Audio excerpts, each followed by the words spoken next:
So, my overall thoughts on the new Walking with Dinosaurs that just came out a couple of days ago, and last month on the BBC.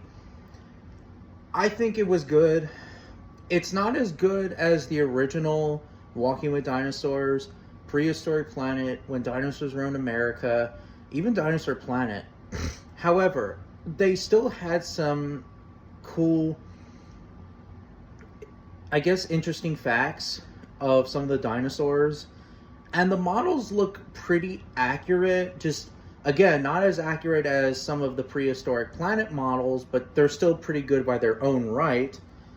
And obviously, they're much better than the original series, because obviously, we're talking about 1999 versus 2025 documentary series. Yeah. There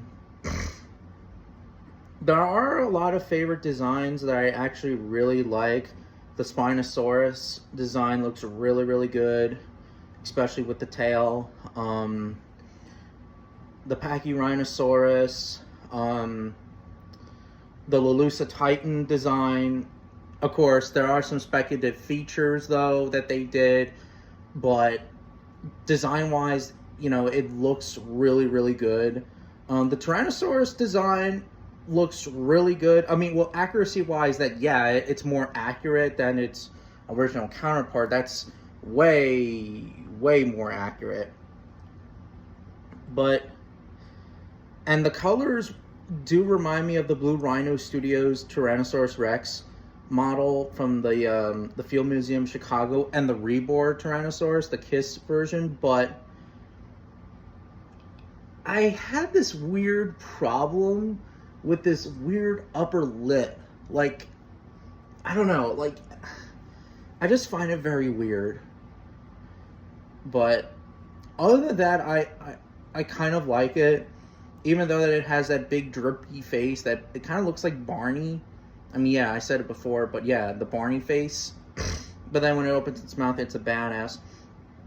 Another problem I have is that they used mammal-like sounds with some of the dinosaur sounds. Like with the Tyrannosaurus, they used leopard sound. They used a leopard sound, which that was kind of weird.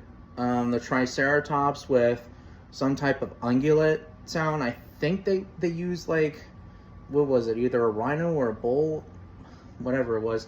They also used the sounds with the Pachyrhinosaurus. They did use the sounds of the 2013 Walking with Dinosaurs with the T-Rex sound.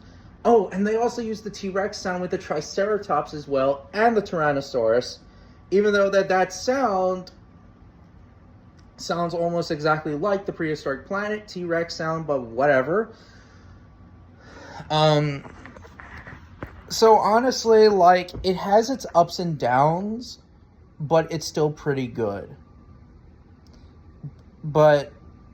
And also another thing I also completely forgot is that they use with the sauropods, they use elephant behavior, which is kind of weird, because how do we know that sauropods can pick up vibrations by stomping their feet?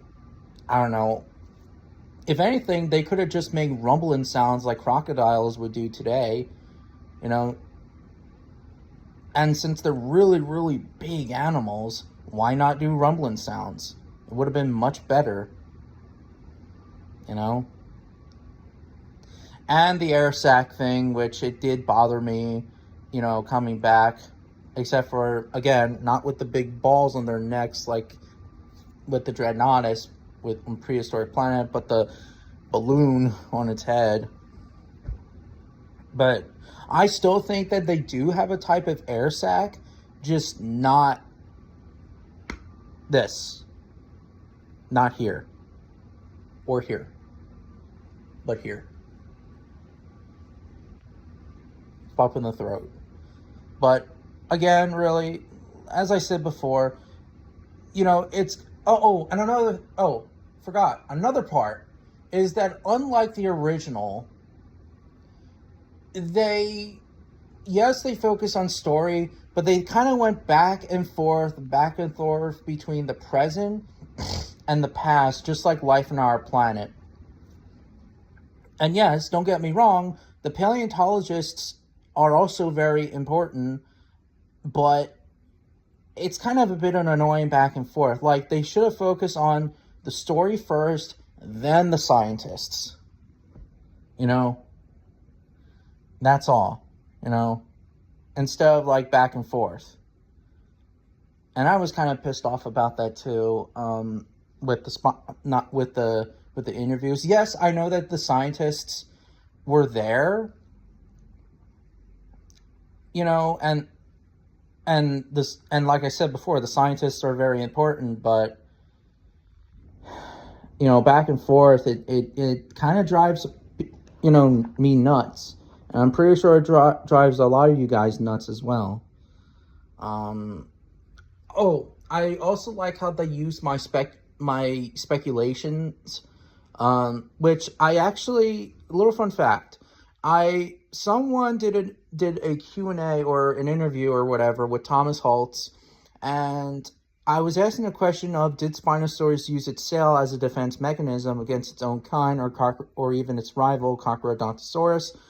Thomas Holtz said that, yeah, it's a possibility, and yeah, they kind of used my speculation. Now, they didn't use the sail on the Spinosaurus did not use the sail on the Carcharodontosaurus, but its own kind, but it's whatever.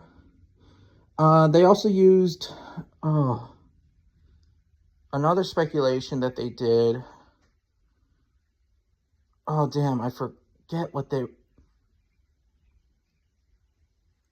Oh, man, I forgot the other one. But it was my own question or speculation question or whatever, but yeah, trying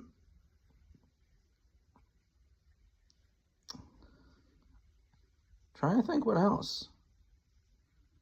Yeah, that's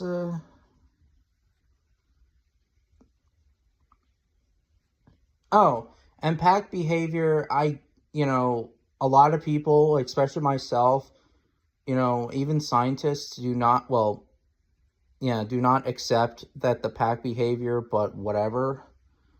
But yeah. But anyways, that's all I have to say really about the new Walking with Dinosaurs. Is it perfect? No, it's not perfect. I would actually rank it to be either a 6 or a 7 out of 10. Yes, it had good stories. Yes, the dinosaurs are based on the real life specimens like Clover and Solvac and the other stars or whatever. But the back and forth of paleontology and back and forth between the past and the present was a kind of a bit of a pain in the ass. And some of their speculations were very questionable, let's just say.